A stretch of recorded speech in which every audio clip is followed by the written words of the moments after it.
Welcome to the Unstuck Podcast. I'm your host, Sean Miner. This weekly no-fluff mindset show arms you with the practical tools you need to get unstuck so you can get exactly what you want out of life. Remember, when you change your mind, your life will follow. Let's get into today's episode.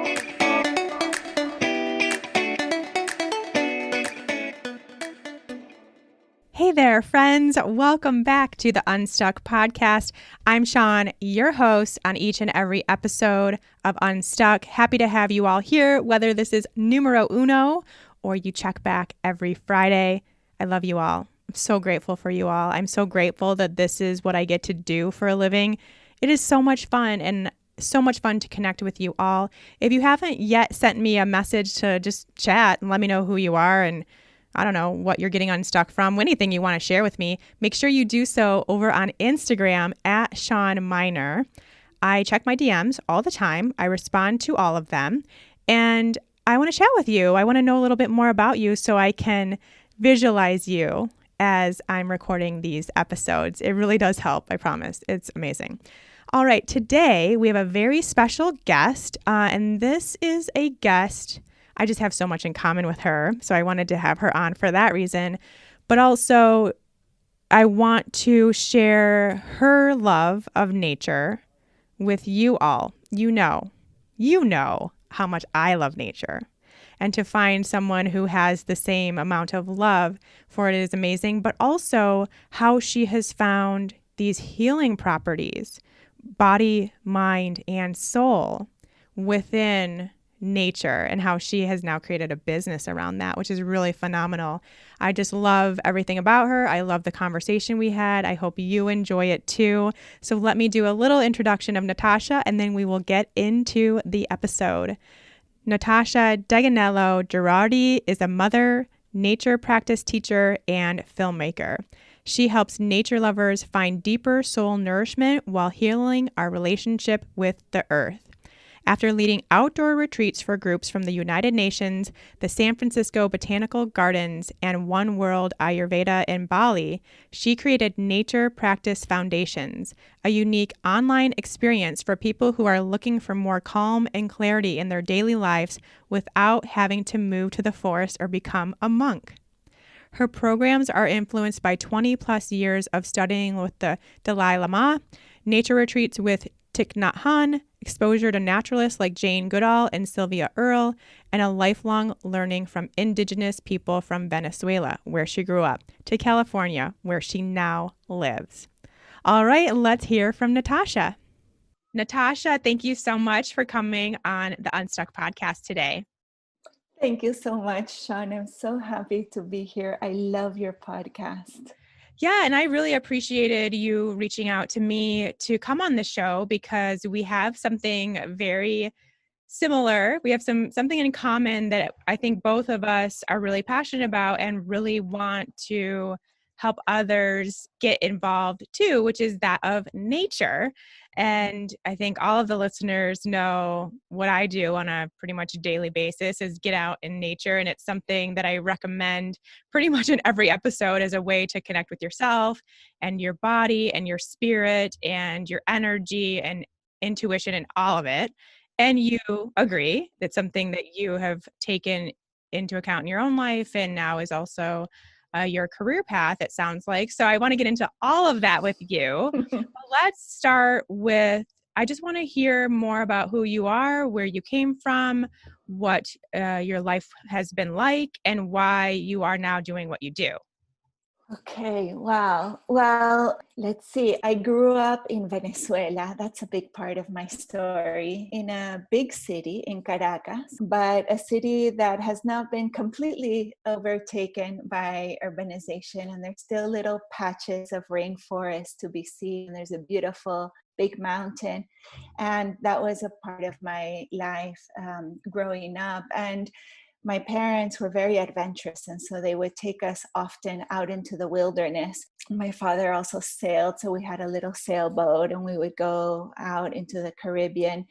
And so nature was very much a part of my life, growing up and always, until there came a time in my life when I was working on this purposeful business that I loved so very much and I was so enthusiastic about.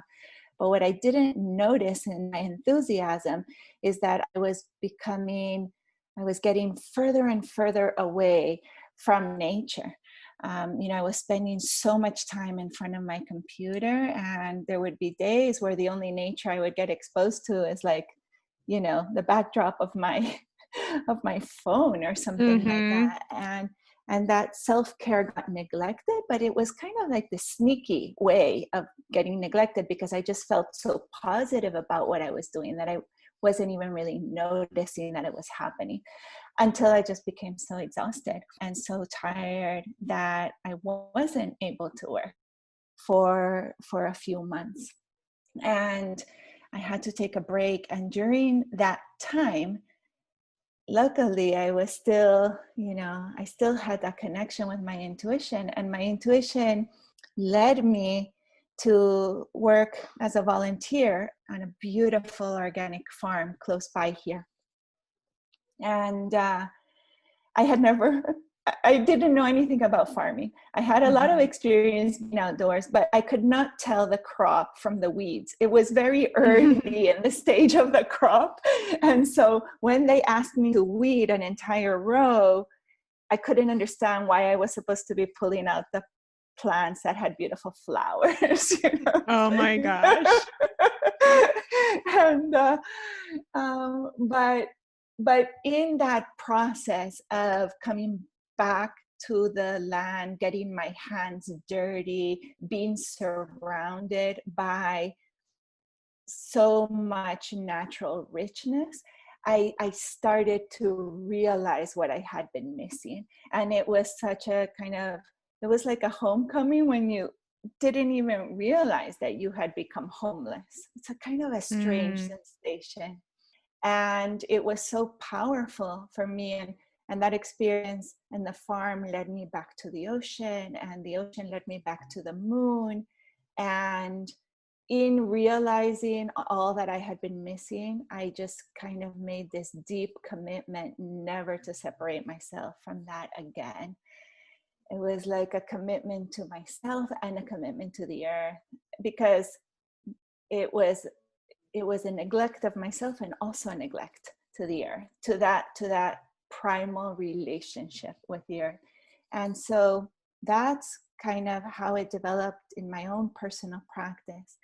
And then years later, some friends of mine, it was only something very personal that I did on my own. But then years later, some friends of mine started asking me if I could teach them what I was doing. And so, we would go on hikes together or get together on a Saturday morning, and I would share what I thought would be helpful. And I noticed that they were getting benefit from it. And I also noticed that I really enjoyed doing it. And so one thing led to another, and some certifications along the way. And I started hosting retreats, nature retreats, and taking people out to basically have this experience that I had had.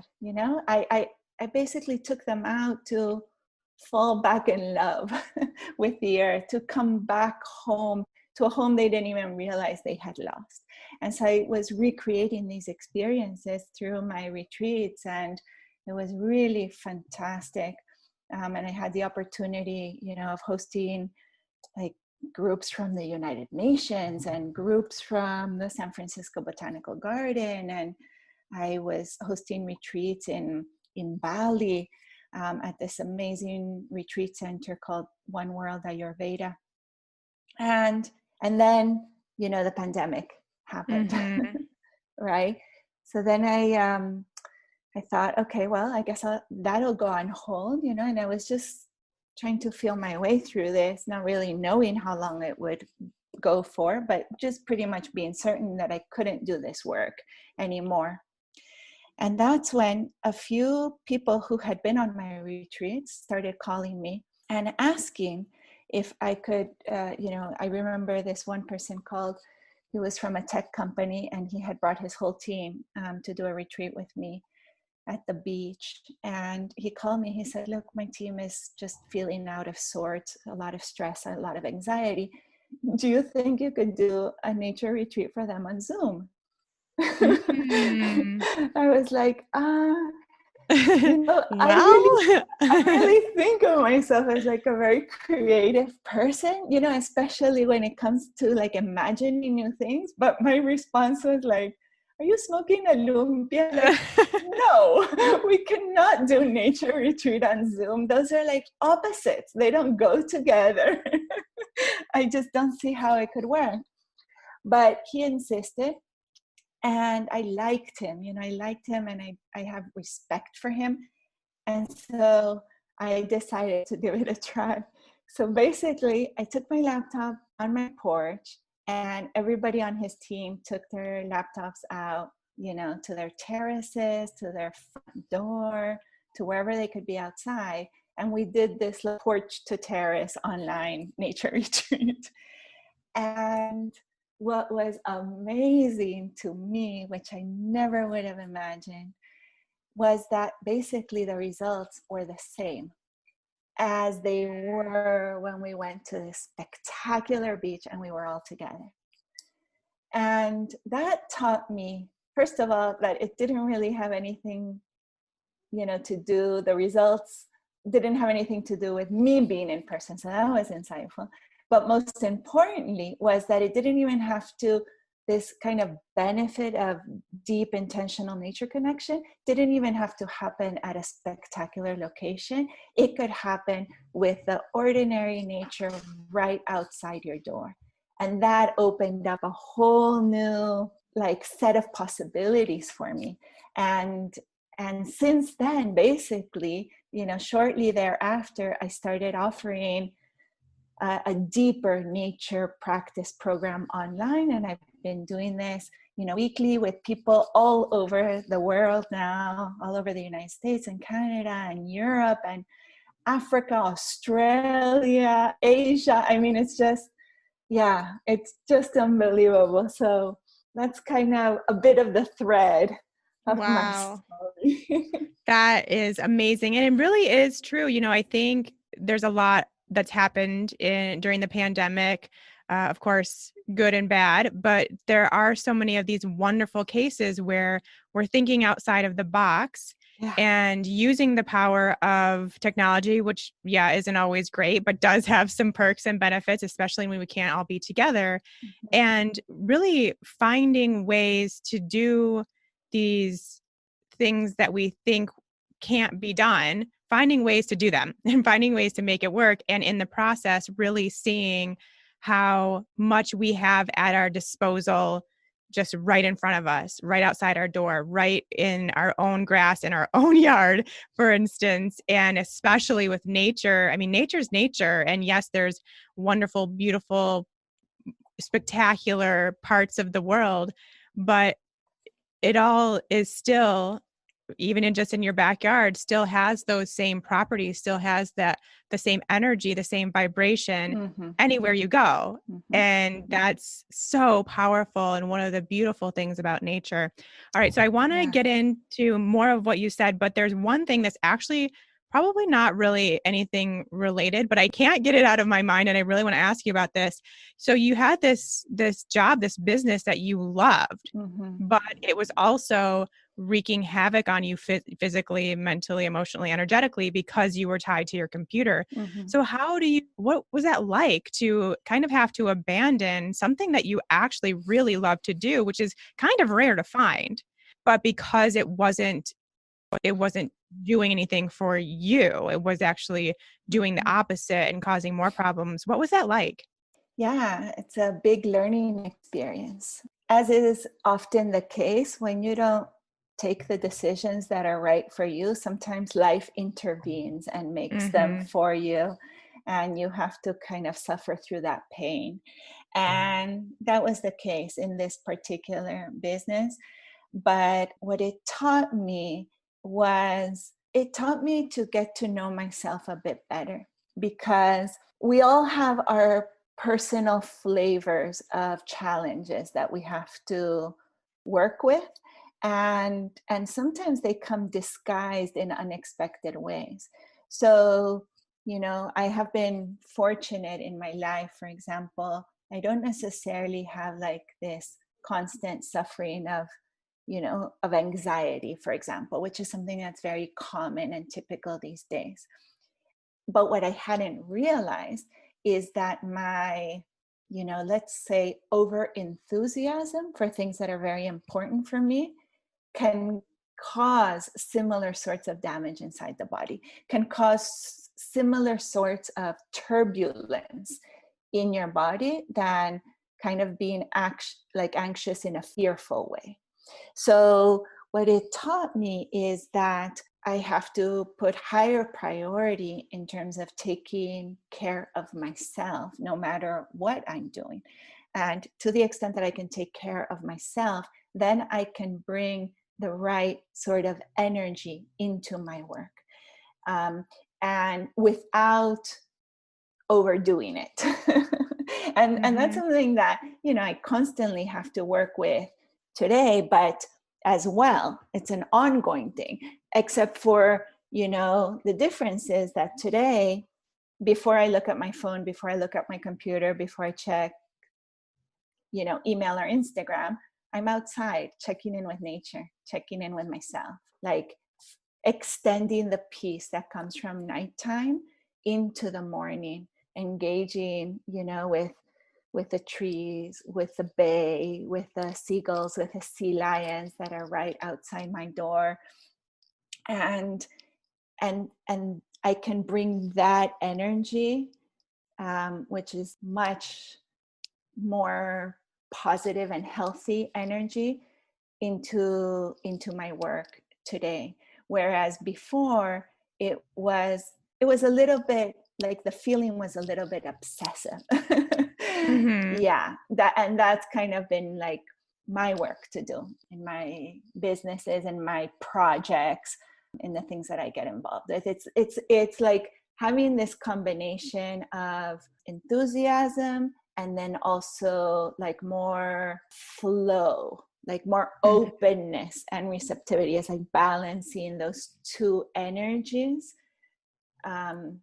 even if it's something that you love, even if it's something that is a positive contribution to the world.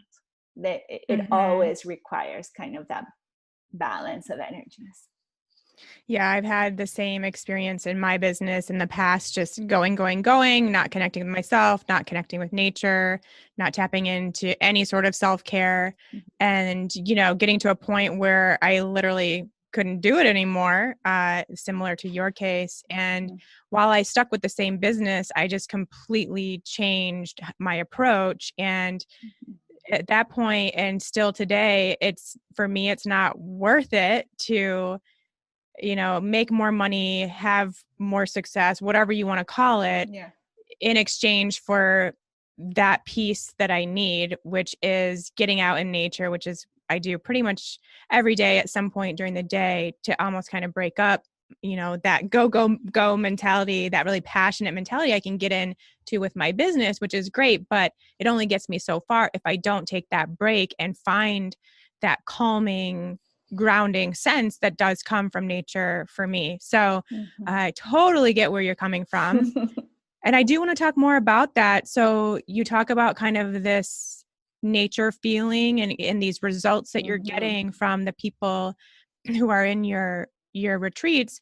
What is it exactly that happens, and what do people experience when they go through your retreats, and what are we looking for? What are we hoping to get from spending some time in nature? So the people who come to my programs are nature lovers to begin with, right? And all sorts of nature lovers. They don't necessarily have to enjoy camping. They might like be nature lovers in their garden or hiking, or whatever that means for the individual person. And for the most part, they identify very closely with that nature feeling that you get when you are in nature. So nature feeling, I tend to think of it as that calm that you were talking about, that clarity, that freshness, that vibrance, that sense of freedom. which eventually is also linked to a deeper sense of courage. It's a sense of being connected. All these like C words Mm-hmm. are good words I have found for that nature feeling. But often what I notice is that people are planning for this for a vacation, right? So when they have a few days off, it's like, oh, we're going to go to this beautiful natural setting. And that is when they expect to get their nature feeling. But the thing is that as human beings, for thousands and thousands and thousands of years, we have lived primarily outdoors. More than 90% of our time has been outdoors. Our entire physiology is still made to be outdoors.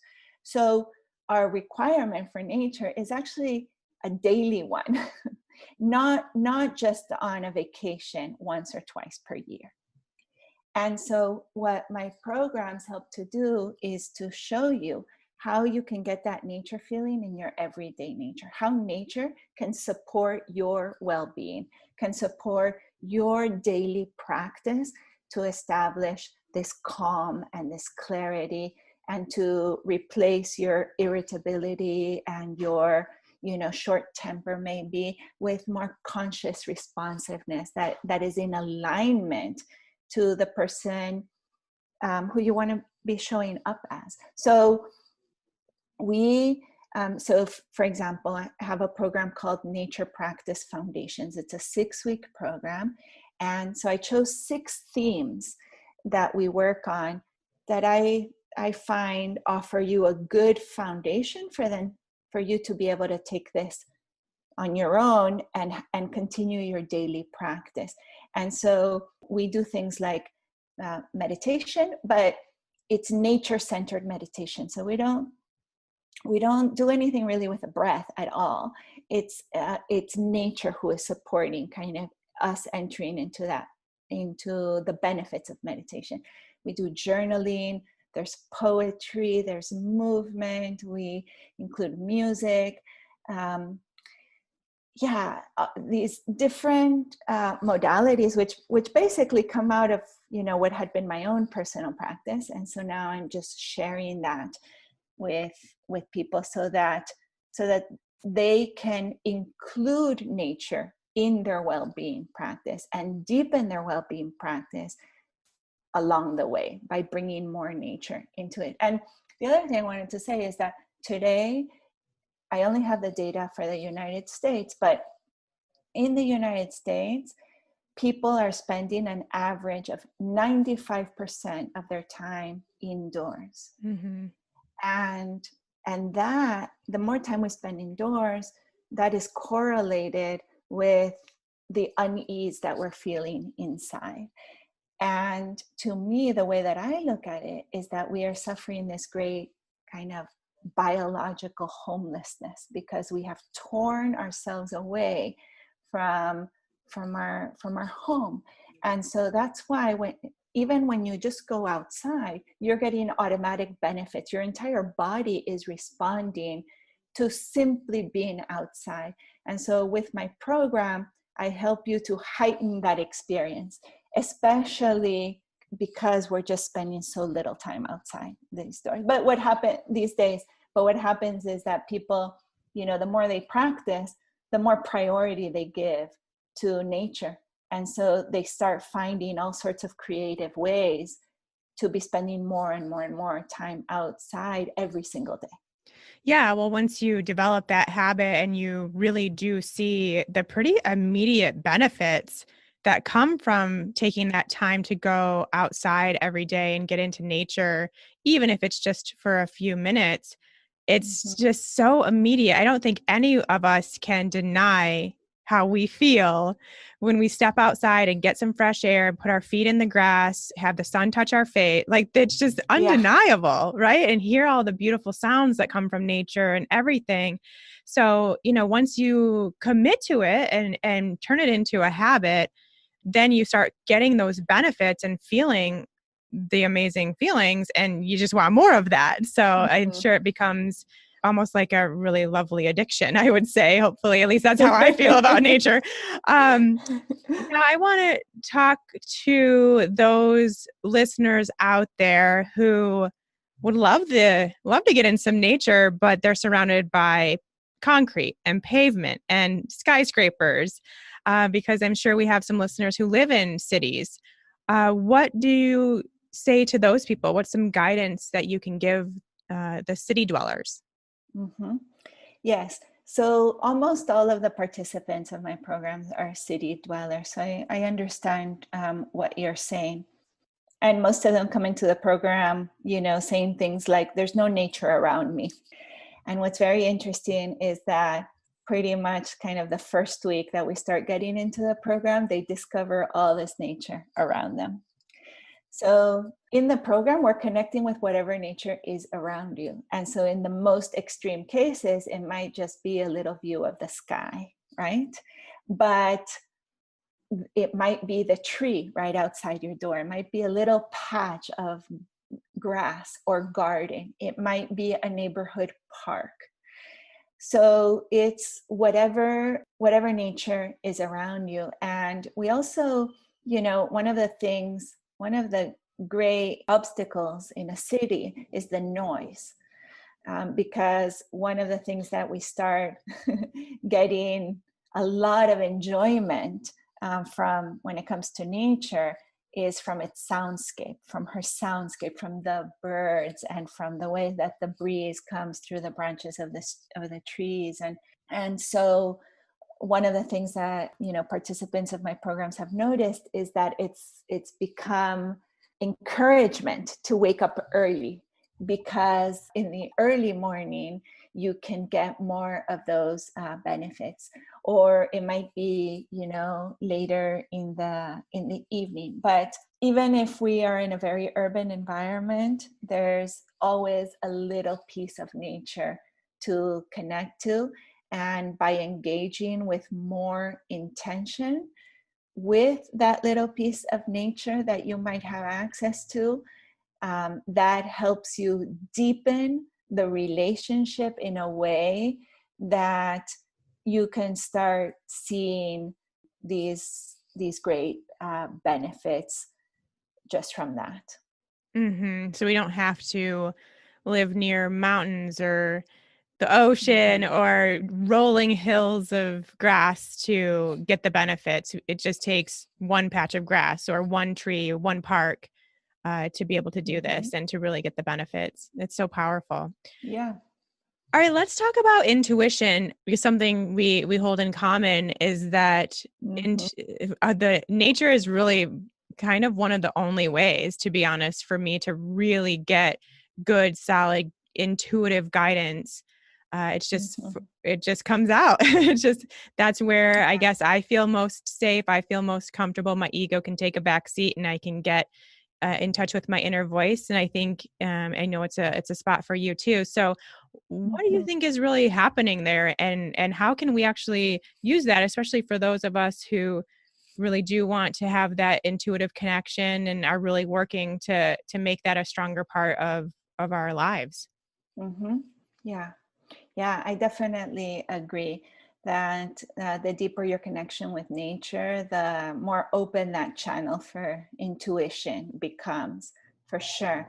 One thing that I think is happening is that as we come indoors, in a way, what we're doing is we're putting like this cast over our senses.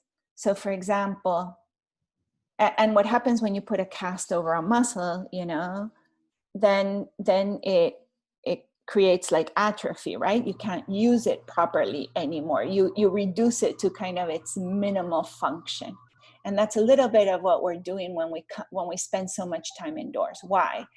Because when we're indoors, we don't really need to use our eyesight that much, right? Only to look at our screen or to look at the person in front of us who might be talking to us. We don't really need to use our hearing, only for our earbuds, which, acoustic scientists consider it to be like a sort of modern day deafening that we're doing to ourselves, constantly being listening through earbuds. Or again, to just listen to the person in front of us. We don't want to be feeling too hot or too cold indoors. So it's almost like we don't want to be feeling anything on our skin. And we, for the most part, we don't really want to be smelling much indoors. And so what happens is that in doing this, we're reducing them to the minimum. But the thing is that our senses are our primary connection to the present moment. Through our senses, we experience our life. And if we're not fully able to experience our life, then what happens is that we start getting like mental spaghetti, right? Because we keep on going into the future, like worrying or anticipating or getting over enthusiastic, or we keep going over into the past and ruminating and getting worried and reliving difficult experiences. And then in doing that, we just get stuck. And so what happens when we go outside, almost automatically, but especially with intention and with a sort of practice, when we go outside, nature starts to wake up our senses, right? So then when we're outside, we can start to deepen our sense of sight. You know, we have all of these layers of things that we can see, from the minute little details of the tiniest little flower bud that we can enjoy, or snowflake, to kind of the gray vistas. And the same with hearing. We get this full soundscape that she's offering. And then all of a sudden we start feeling things on our skin, like cool breeze, the warm sun. We have, you know, textures to experience, and so on and so forth. So our senses are our, you know, you can consider them to be like our, you know, like our grossest senses, our 5 physical senses. But beyond those 5 physical senses, there's a whole series of subtler senses. Intuition is one of our subtler senses. And without really opening the channels for our physical senses, it becomes almost impossible, really, to have any chance of accessing the subtler senses with any sort of significance. So that's why the more time you spend outside and, for example, even intentionally awakening your senses by opening those channels of connection to the present moment, which nature is so beautifully supporting you with, then you start to find your way into your intuitive sense and opening up that channel to start receiving more. Mm-hmm. It's so true. I love that you brought the senses into it. I didn't even really consider that, to be honest, but it does make so much sense. You're like dampening all of your senses when you're indoors, and then they all just become alive when you step outside, even again, just for a few minutes. That's all it takes to really get them all activated again, including your intuition. That's so fascinating. So I want to talk a little bit about kind of like this relationship, or I don't know, I don't want to sound too harsh, but almost like this destructive tendency that a lot of us unknowingly have with the planet and with Earth, and you know, global warming and all of those effects and everything that we're doing without honestly even really knowing it. I think a lot of it just comes from lack of education around how harmful some of our daily human practices are to the planet. But what's kind of your, I guess, personal take on that? Like how, because I'm feeling not great about it. It's something that's been heavy on my mind for quite a while, and really wanting to take part and take action in changing what we can change, and seeing what we can do to heal the earth. What's your personal take on that? Mm-hmm. Yeah, so it's also connected to the time that we spend indoors, because as we spend 95% our time indoors, we're getting disconnected from our senses, which automatically is going to, you know, aggravate our inner lack of well-being. Okay, because if you are not able to fully experience your life, then your tendency is going to be kind of over concerned about everything else. And so what you're creating in your in yourself is a constant state of turbulence. When the mind is turbulent in this way, you can't really see things as they are. And so you go kind of into like the mode of just trying to get by. Mm-hmm.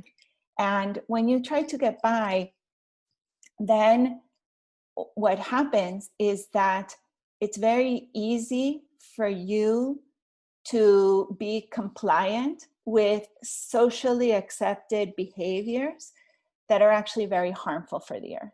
And it's very easy for you to just, out of like this need of just getting by, because your day is on top of having like this turbulence, inner turbulence, you know, we're seeing a lot of overscheduling, overtaxing, like just overwhelm happening in people.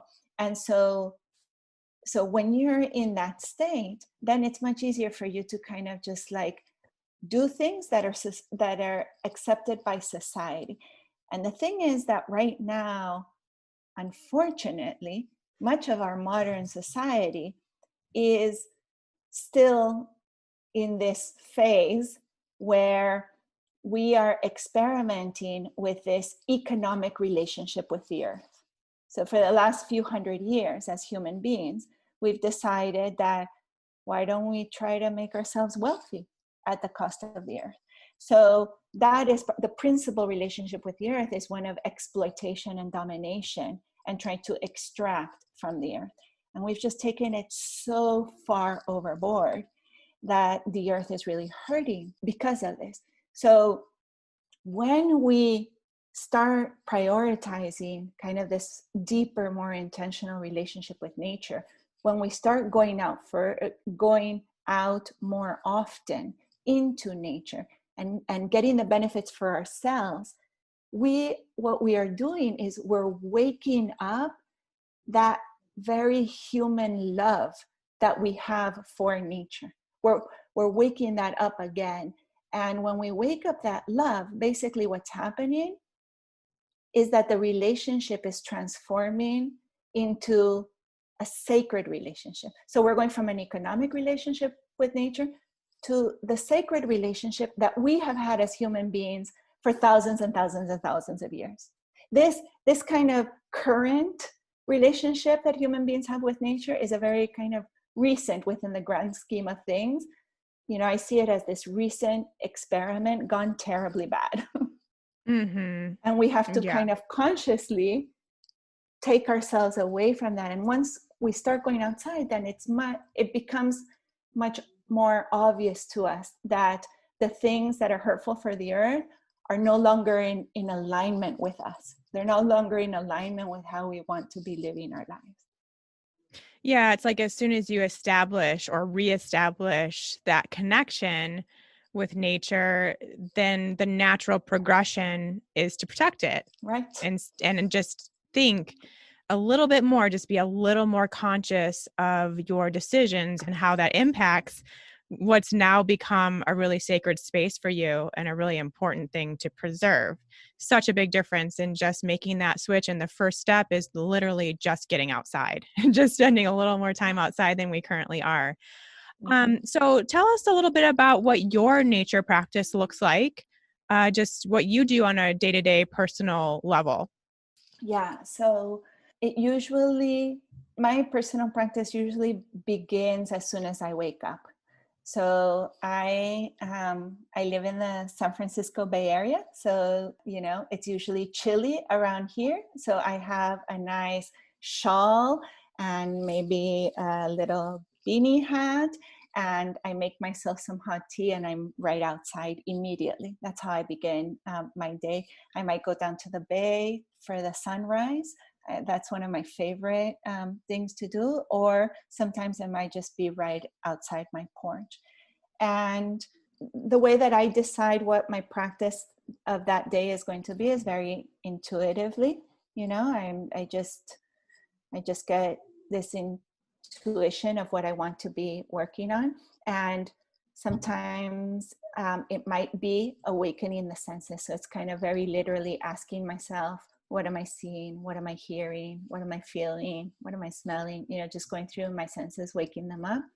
Sometimes I might be doing a practice of seeing myself in the elements. So recognizing water that I'm seeing as the rivers that flow through my veins, and recognizing the air that I'm feeling on my skin as the air that gives me life, and coming into closer relationship that way. Other times I'm working more in terms of other areas, like I might be becoming more familiar with impermanence in nature, and just kind of noticing, how nature works with impermanence, and just observing that. And in terms of the actual practice, it's a combination of, my personal preference is usually a combination of meditation, journaling, sometimes writing, sometimes drawing. I really feel that poetry supports my deep engagement with nature. So usually, I have kind of my go-to favorite poems, which I'm always adding to. So I might open up to that and just kind of read through one of the poems and take those in. And so I'll usually have kind of a formal practice at the beginning of the day and at the end of the day. And then I'll just take little mini opportunities throughout the day for little mini engagements. So for example, cooking. So, as I'm chopping my vegetables, just like really connecting fully with that vegetable, with that gift from the earth, and kind of having those few minutes of cooking be part of my experience. Or when I'm having a cup of tea, just really using that as a little, maybe 2-minute little practice throughout the day, kind of sprinkling them throughout. And then I'm constantly learning.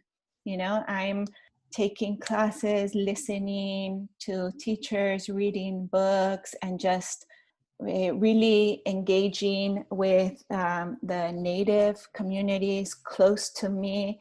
Indigenous people around the world, they're really the masters at this sort of nature connection. They are the ones that hold kind of our most intimate knowledge that we have as human beings about how to be in deep relationship with the earth. So throughout my life, I've always found that a very important part of my practice, is to continue to learn from Indigenous wisdom keepers, and also to try to do what I can to support them as well. Mm-hmm. So it sounds to me, and I think this might be a good thing to reiterate, it sounds to me like in your practice, it's not like taking over your day. It's not taking over your to-do list. Like if we're talking to the people that are like, yeah, this all sounds great, except I'm super busy. My job is indoors. I don't have that much time to go outside. How am I supposed to do this? It doesn't have to be an all-day thing. It can be done in chunks. There are ways you can do it and sprinkle that in throughout the day, which is kind of important to know, and a really interesting and good piece to see about your own practice is that it is just sprinkled throughout the day.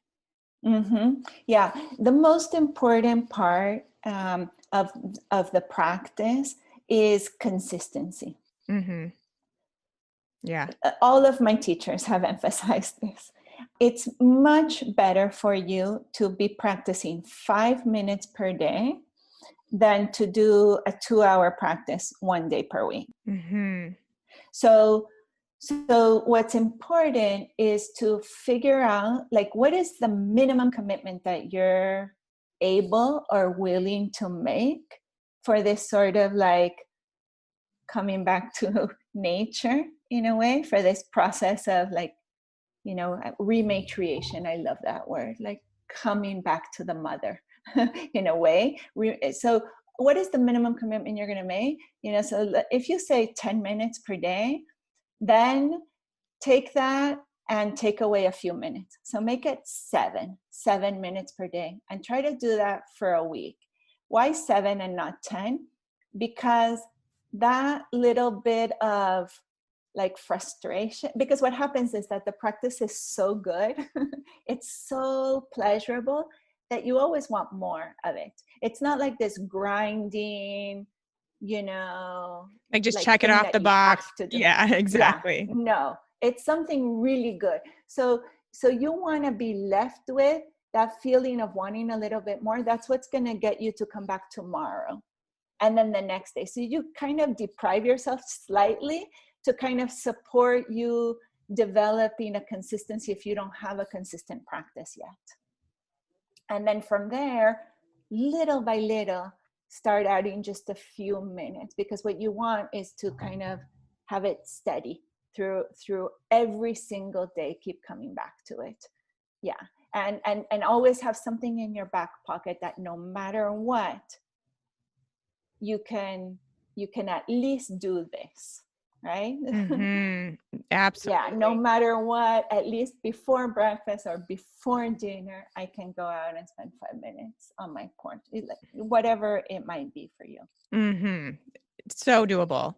So tell us a little bit about a documentary that you created. Tell us about that situation.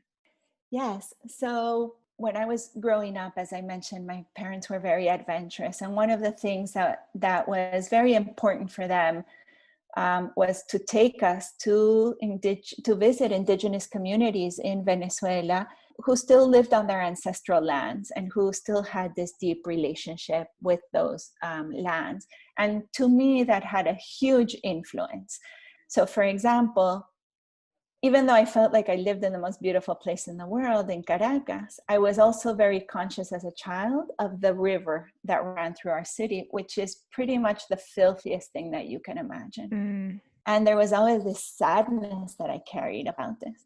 And one of my first experiences on these trips that my parents would take us to in the deep wilderness, my father would come home with like tanks of gasoline and we would be gone for days off road. And I remember that my parents would tell us children to get out of the car and to go fill our thermoses with water from the river. I still remember that. Go fill your thermoses with water from the river. To me, that was like arriving to some sort of island of sanity. I was like, oh my gosh, who are these people who are treating this river with so much love, right? It just felt like home to me. And so now I have a 14-year-old daughter, and I wanted to be able to offer her some of what my parents had offered me. And so part of my background is that I'm also a filmmaker. And so filmmaking was my way of doing this. So I invited a young man from a local tribe here, from the Winnemem-Wintu tribe of Mount Shasta. His name is Michael Palm Preston. And I invited him to direct the film with me. And basically, I asked him one question for the film. I said, what is one word from your ancestral language which has changed your life and which you could offer to humanity as medicine to heal our relationship with the earth? And it's a short film, it's 20 minutes long, and it basically centers around that question. And I offered my skills as film director really in his service. I wanted to give him the opportunity to kind of have full authorship and full creative control of this film, because I wanted that to be my daughter's experience, for her to be learning directly from him, my daughter and, her generation and future generations. And so it was just such a spectacular experience. The word that he chose was sawal mem, which means sacred water. And basically it takes us 20 minutes to start to get a taste of what is meant from this word, which is now considered to be an untranslatable word in modern languages. And the film has been very well received. We just released it in March, so just a few months ago, and it's been selected for more than 30 festivals in about 15 countries, I think now. And it's just been Congratulations. That's incredible. Thank you. Yeah, it's been a very beautiful experience. Yeah, for sure, which has been infused with nature practice the whole way. Yeah, I'm sure. So is it out for like anybody can watch it? Can we all go find it and watch your documentary? Okay, so how do we Yes, do you that? can. So the website is oneword.earth. So www.oneword.earth.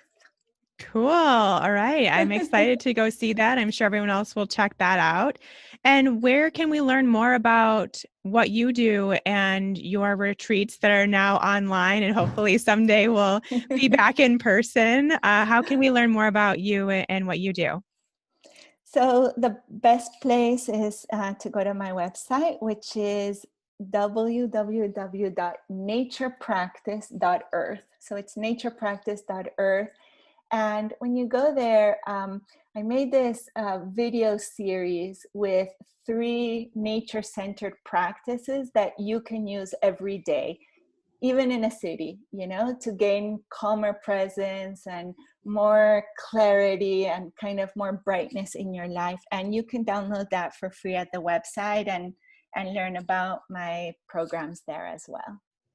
Cool. All right. That sounds so great. And we'll make sure to have all of that linked in the show notes. And Natasha, it was so great to talk to you. We obviously have a ton in common.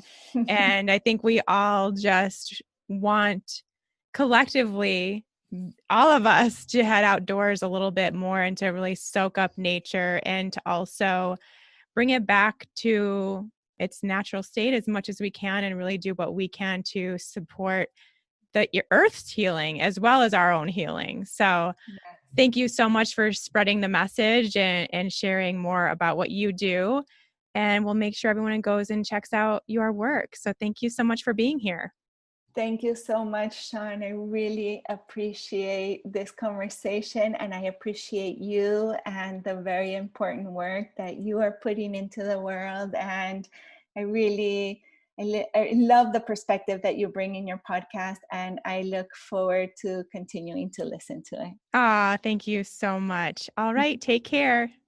Take care. Goodbye.